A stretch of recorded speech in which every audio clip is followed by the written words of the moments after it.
まさかハッセルブラッドのカメラをレビューさせていただく日が来るとは思っていませんでした。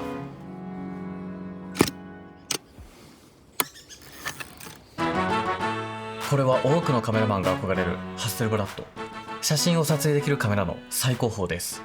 このカメラはビデオも撮れないし、カラーフィルターも一切搭載していません。そんな100万円以上もするカメラを皆さんは欲しいと思うでしょうか。僕の今回の撮影体験を見れば少し気持ちが変わるかもしれません。こんなアラブの最高の景色をハッセルブラッドで撮れて幸せです。わーすごいね。すごいね。あ、いいかもいいかも。いいかも。AF はがっつり使えますね。全然使えるレベルかなと思います。やっば、振動エグだ。よし。じゃあ7秒ね。7。僕にとって初めての写真撮影用カメラのレビュー。何もわからないまま3ヶ月間本気で向き合いました。本当に多くの時間を使ってこのカメラについて学びました。ドバイの海や砂漠、気球や世界一高い高層ビルからの眺め、北海道の美しい雪景色や冬の京都、そして東京の街並み、さらには富士山まで、日本のあらゆる景色や韓国での友人の結婚式など多くの場所で撮影をしてきました。まずはハイライト集としてこのハッセルブラッドで撮影してきた写真をご覧ください。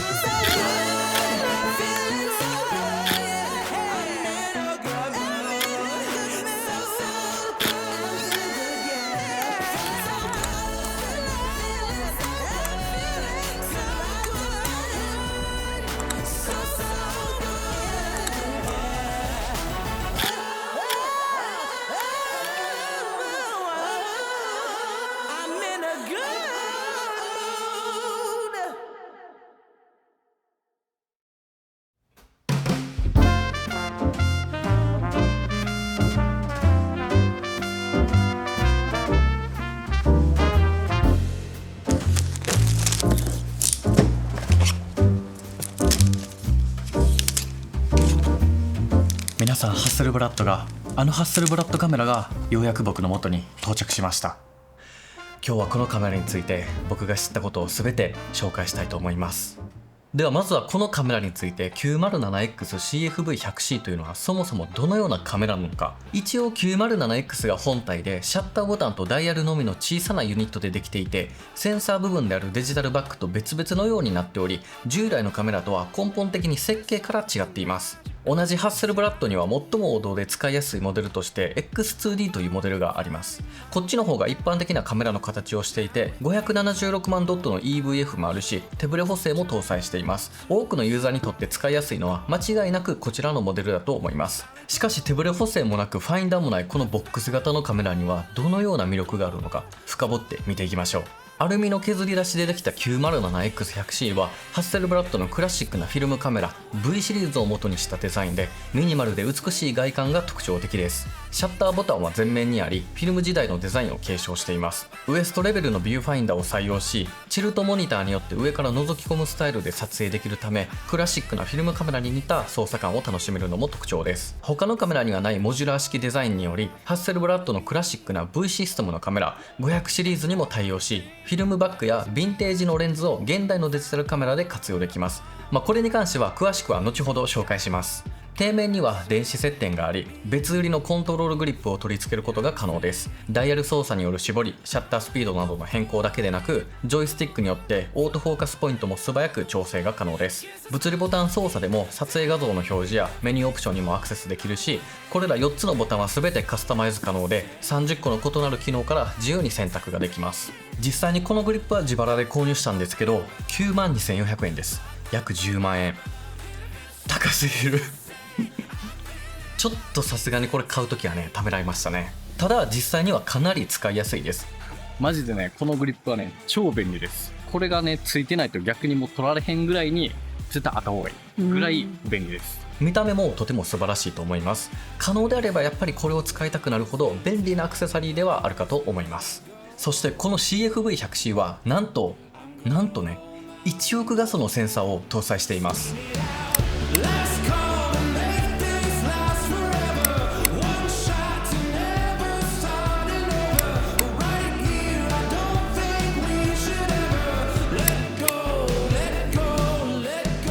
1 1億画素のセンサーを搭載することで圧倒的な解像度と画質を実現します。ただ単に画素数が多いだけじゃなくて、ハッセルブラッドは各センサーに対してピクセルレベルでの処理を行います。それでいてさらにセンサーサイズはミディアムフォーマットサイズのセンサーなんです。これはね、フルサイズよりも大きいセンサーになるんですよ。ここ最近のスマートフォンのセンサーがこのサイズとした場合、一般的な 35mm フルサイズセンサーの大きさが 36mm×24mm の3対2に対して、ハッセルブラッドは約 44mm×33mm 4対3の約 1.7 倍の中盤サイズのセンサーとなります。面積が 1.7 倍なので 70% も多くの光を取り込むことができます。これは富士フイルムの中盤センサー搭載モデルの GFX シリーズとも同じセンサーサイズとアスペクト比になります。クロップファクターは約 0.78 倍となります。今回僕が最も使用した万能な 55mm のレンズであれば、実際には約 43mm 相当の画角となります。また1億画素のデータを持つことで自由にトリミングをすることもできます。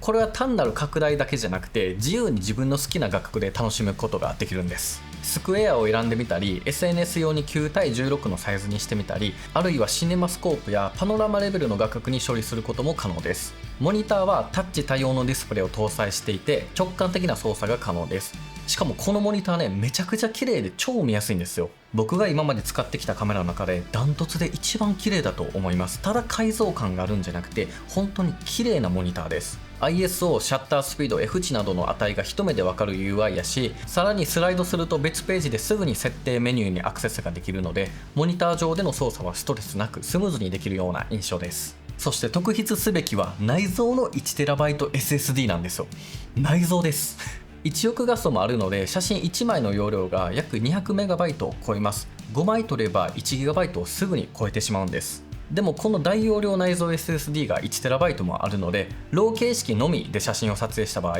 約4700枚の写真を保存できます。 JPEG のみで写真を撮影した場合は約28000枚の写真を保存できる計算となります。しかも書き込み速度が最大 2370MB/s、 読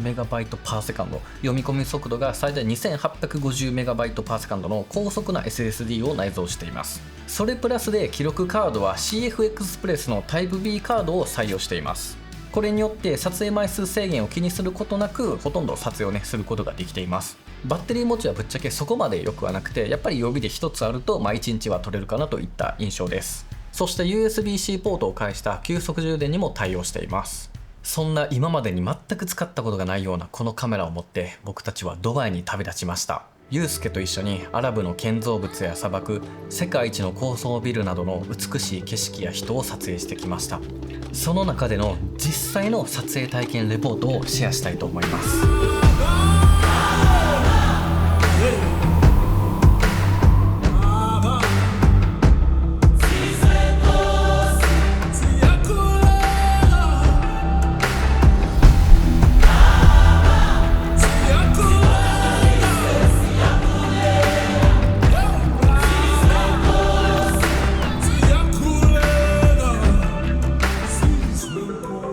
まず僕が本当に何よりも感動したのは色再現性です。 HNCS ハッセルブラッドナチュラルカラーソリューション、これはハッセルブラッドによって開発されたカラーマネジメントシステムです。この技術により撮影から編集に至るまで現実に忠実かつ正確な色を細部まで滑らかな階調で表現ができて、人の目で知覚するそのままの色合いを表現することができます。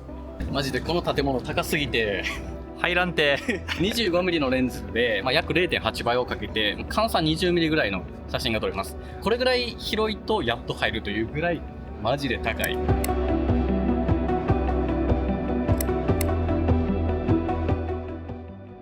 あくまでこの HNCS が目指すのは再現であって美化ではないんですよね。いいの撮れた。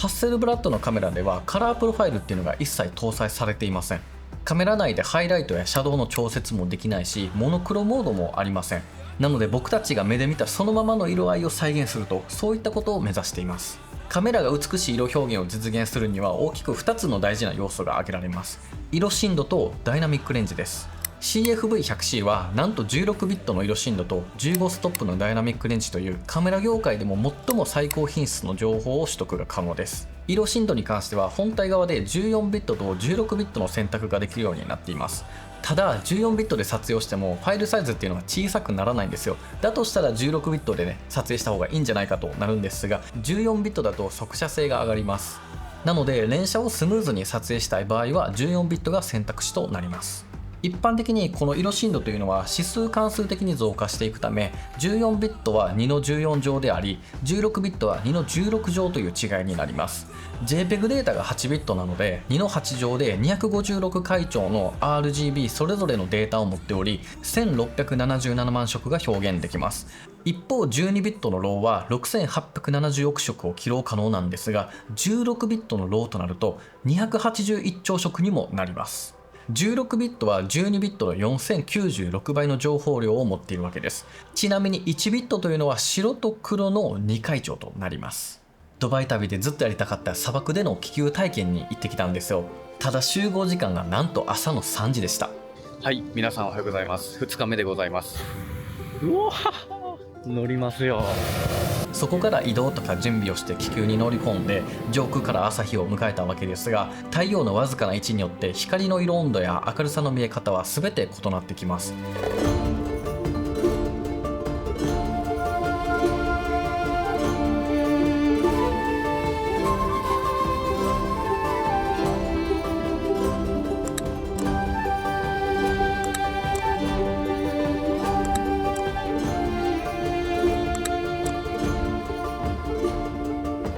だいぶ高くない？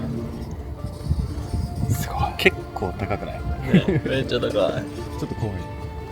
正直なところ僕の実力ではこの16ビットの凄さや恩恵の全てを感じることはできていませんし、この違いを明確に説明したり表現することっていうのもまだまだできていないと思っています。でも明らかに他のカメラとは違うそのままの美しさっていうのを感じることができました。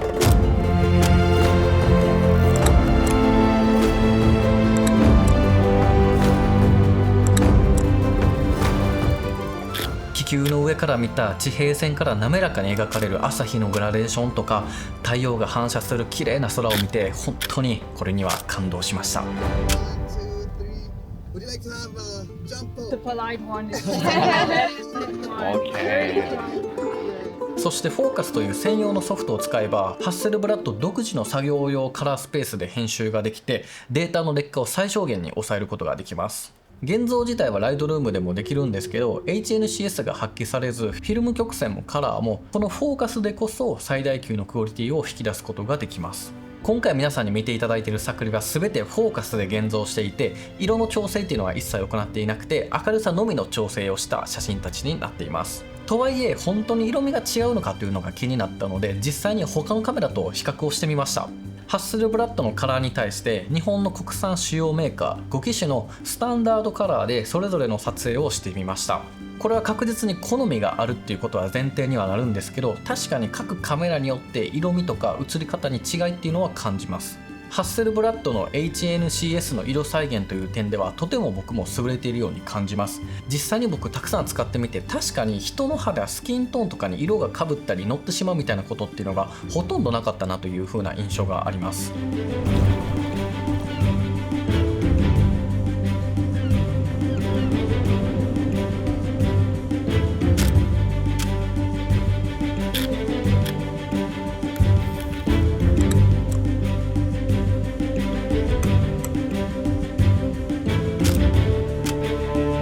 実際にミラーレスカメラに搭載されているカラープロファイルを全て使いこなして臨機応変に変更させる人はどの程度いるのでしょうか。僕の予想ではそこまで多くないんじゃないかなと思います。これらの実際に色編集をしていないデータは僕のインスタグラムにすでにたくさん公開しています。これらは全てフォーカスで現像して16ビットで撮影した最高品質のクオリティの写真たちになるので SNS 上での主張は多少劣化はあるもののとても美しい写真たちかなと思いますのでぜひよかったら僕のインスタグラムの方も覗きに来てくれたら嬉しいなと思います。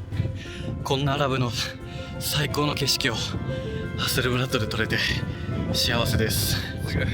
日が落ちるんですけど初めての砂漠。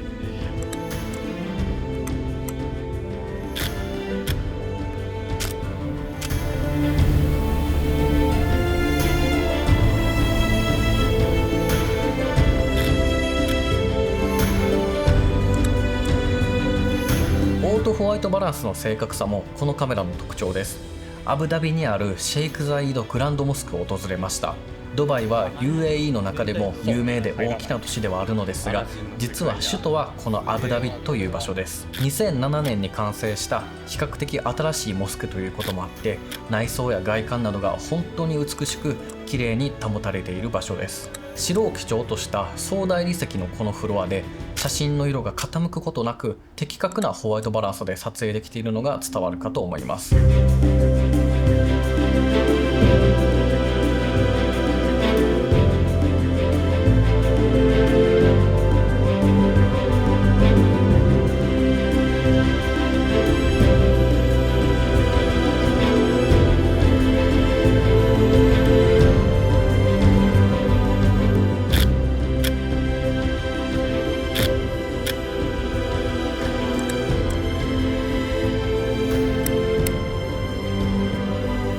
メインの礼拝堂の中ではスワロフスキーのシャンデリアが輝いています。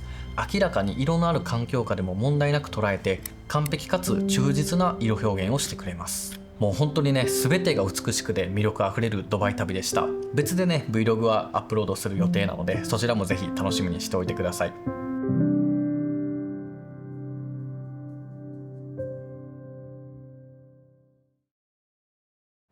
このようにこのカメラについてたくさんの項目を話してきました。このカメラのね映し出す写真表現は性能はね素晴らしいと誰もが思うと思うんですが、価格はね驚異の125万円です。ファインダーや手ブレ補正を搭載した X2D と比べて機能が少ないこのカメラに対して、ハッセルブラッドは価格を下げようとはしませんでした。めちゃくちゃ高価で、もちろん簡単に手に入るようなカメラではないんですが、この値段の理由は歴史をたどると少し見えてくるものがあります。はい、今ね東京タワーと撮ってるんですけど、この改造感マジでエグくないですか？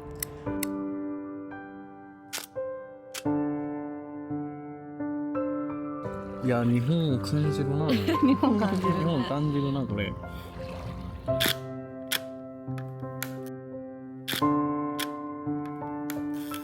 みんな、そもそもハッセルブラッドとは何なのか、これを知ることでこそこのカメラの魅力を数倍体感することができます。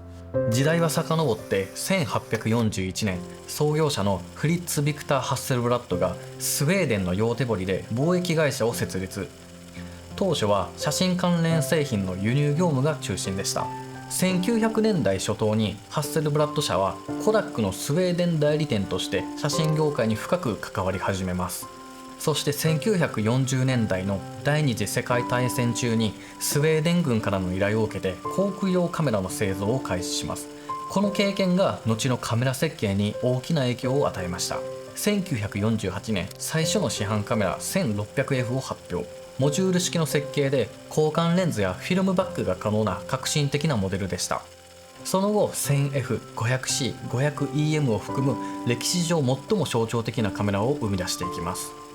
そこから1962年、ハッセルブラッドのカメラは NASA との協力ミッションが始まります。そして誰もが知る1969年、アポロ11号は月へと飛び立ちました。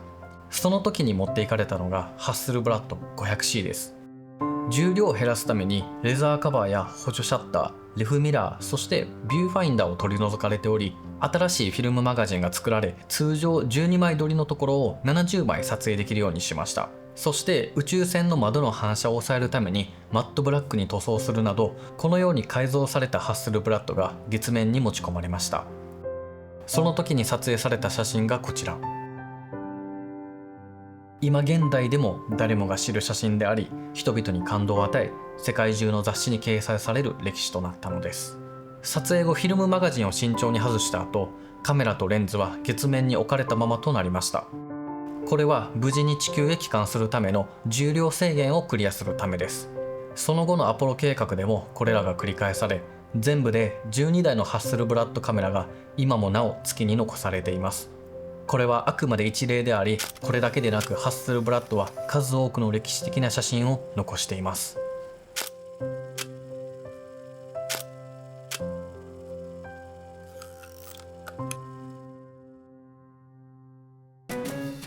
1953年にプロトタイプの開発が始まった500シリーズは長年の改良を経て現代でも V システムという構造で運用ができます。この組み合わせを実現するためコミュニティメンバーのまこさんが 500cm を貸してくださいました。それがこれです。お借りしたこの 500cm と CFV100C を組み合わせて使用することができます。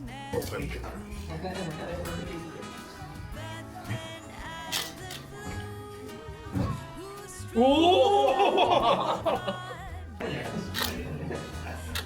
やー、音がいいね。俺にフィルムを。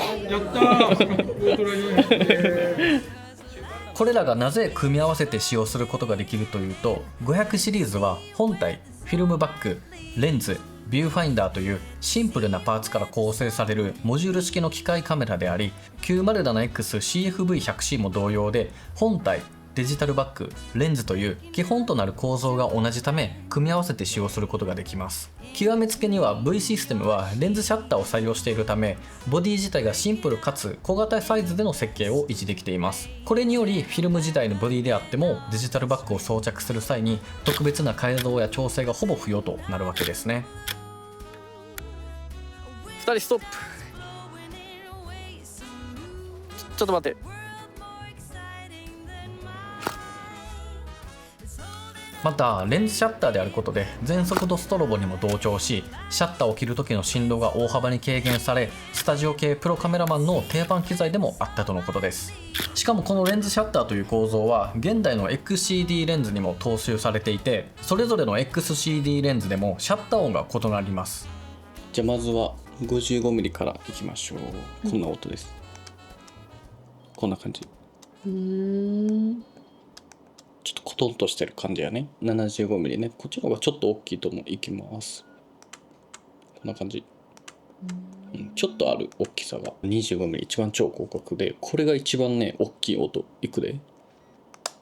ほら、これねすごい振動もあって気持ちいいね。楽しい。この 500cm をフィルムバッグで運用する場合、現代では多くの課題があります。今回コダックのポートロ400のフィルムを使ったんですが、1本のフィルムで撮影できる枚数は12枚だけです。今はこのフィルムが5本入りで約1万4000円程度で販売されています。そこから現像代を例えば1200円とすると12枚で4000円もかかる計算です。撮影ミスが1回もないとしても1本あたり330円必要となるんです。フィルムでしか撮れない質感は確実にあると思うし、僕も数枚ではあるものの中盤フィルムの美しさを楽しませていただきました。もこさんも 500cm をフィルムバッグでたくさん使用しているようで多くの写真を記録しています。でもやっぱりここ近年のフィルムの高騰はなかなか厳しいのが現状だと思います。そこで CFV100C を組み合わせることで過去と現在の機械とデジタルを融合させた撮影ができます。 500cm に CFV100C を装着し、ウエストレベルでカメラを構え、カールツワイスのレンズを使いファインダーを見てシャッターを切る。その写真は1億画素と HNCS の最高品質のカラー情報を持ち、こんなにも未知であり不思議な撮影体験ができるのはこのカメラでしか味わえない楽しさであると思います。僕の愛車のランクルのプラドは自分よりも年上で長い年月を生きる車です。ボディや内装のクラシックさに一目惚れをして、エンジン音やこの車でしか味わえない走行体験を日々堪能しています。でもやっぱり故障や修理がつきもので、エアコンの故障とか窓が閉まらなくなってしまうなど日々いろいろな苦労を共にしています。長く快適に乗りたいからこそ最新のエンジンをこの車に取り付けられたり、冬はシートとかハンドルのヒーターがあればいいのになといつも思ってしまいます。でもこのカメラは約50年以上も前のカメラを現代のカメラと組み合わせることでフィルムの制限に縛られず何枚でも撮影をすることができます。フィルムカメラの場合カラーは使用するフィルムに依存しますが、デジタルの世界ではカメラのセンサーが光を読み取ることでカメラメーカーが自由に色彩光学を開発することができます。最新のテクノロジーが過去と現代をつなぎ、レンズでフィルムの味わいを感じることができるのです。このカメラを持って日本中のいろんな場所へ出かけました。本当にたくさんの場所へ行きました。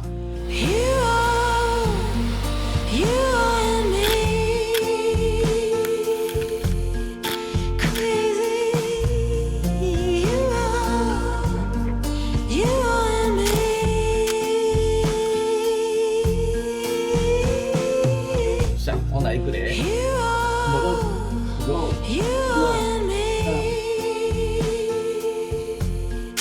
crazy. You and me. ワインから自撮り中。これ巻いたら出てくる思いた。You are and me.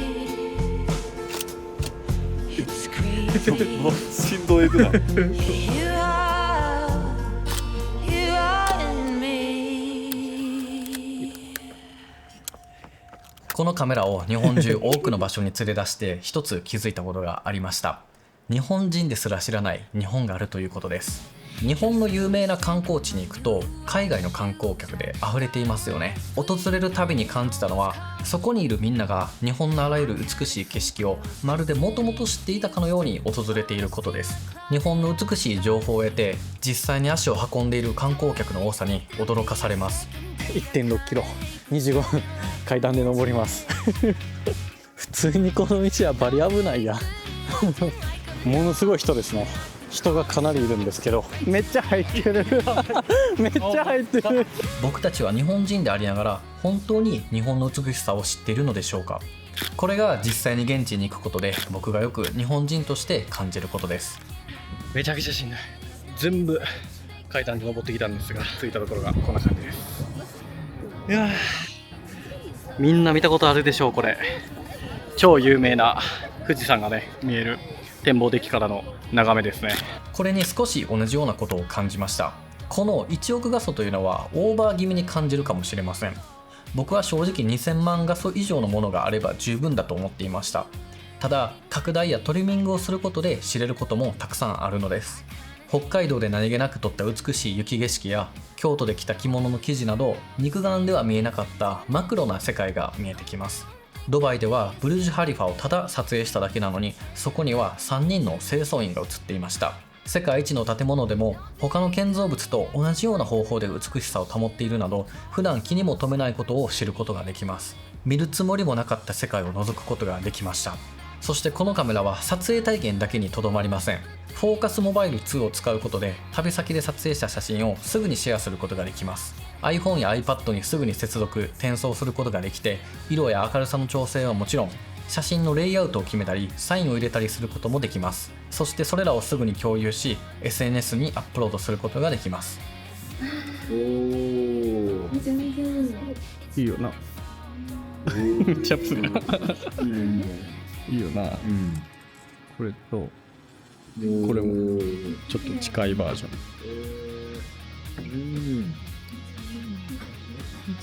ええよな。なんか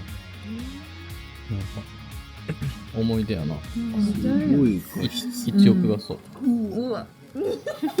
それではここまでたくさんの魅力をね伝えてきたので、ここからはこのカメラではできないこと、そして注意点をお伝えしていこうと思います。まずこのカメラには手ブレ補正がありません。最低でも焦点距離の約 1.5 倍のシャッタースピードが必要となります。夜の暗いシーンでもシャッタースピードを速くする必要があるんですね。風景とか建造物などの撮影の際には基本的には三脚があった方がいいという風なシーンがとても多いです。そして動画撮影もできません。というかそもそもありません。 CFV250C という前モデルでは動画撮影ができたみたいなんですけど、こっちのモデルではできなくなりました。でも僕はそれでいいと思います。ただ一応動画を撮っておきたいとか、中盤デジタルの映像を見てみたいとか、そういったロマンっていうのは叶いません。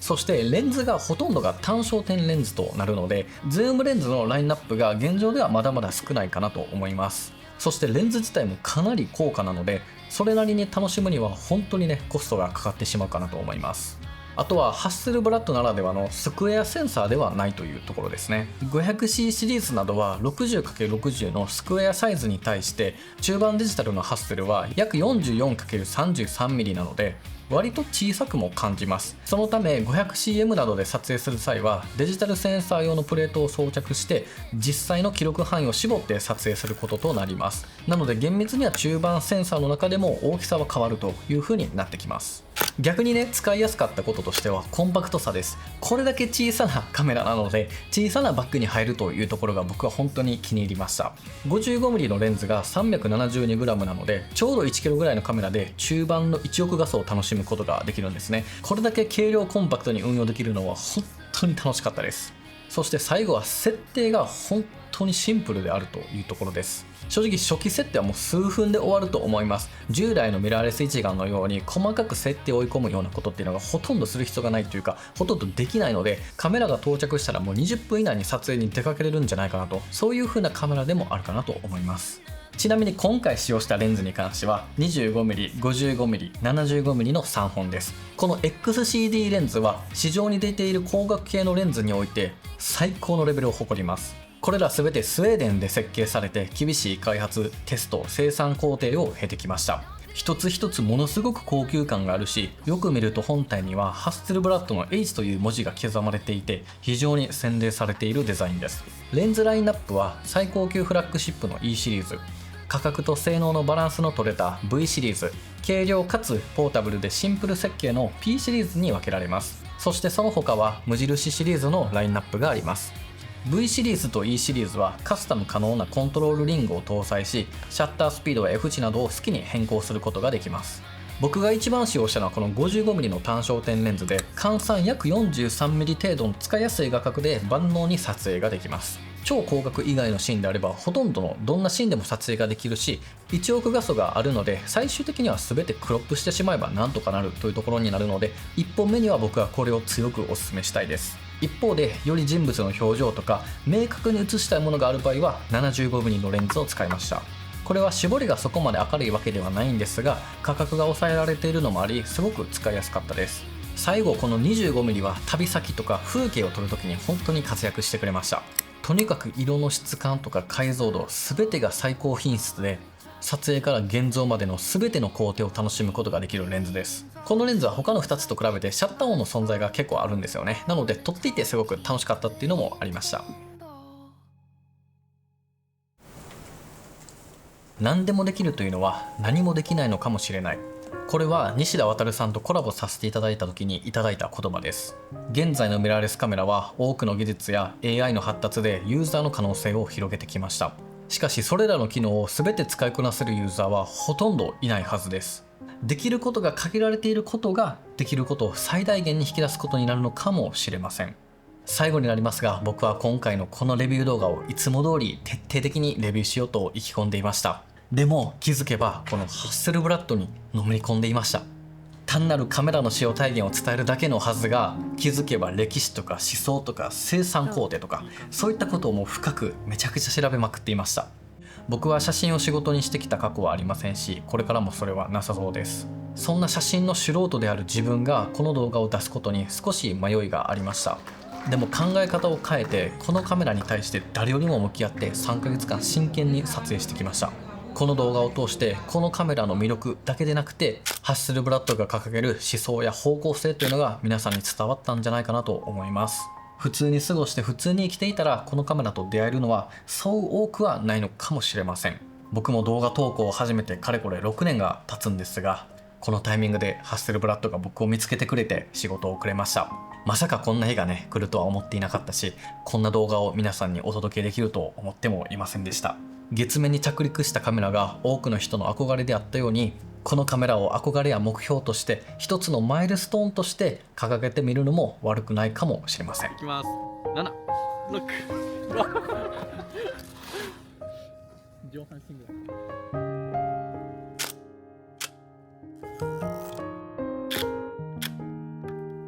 い。いきます。10、9、8、7、ワンブルームラストの集合写真。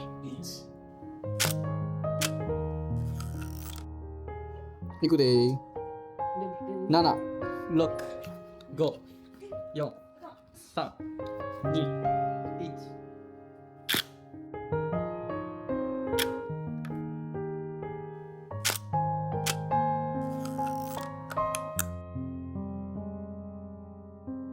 1。よし。じゃあ7秒ね。7、6、5、4、3、2。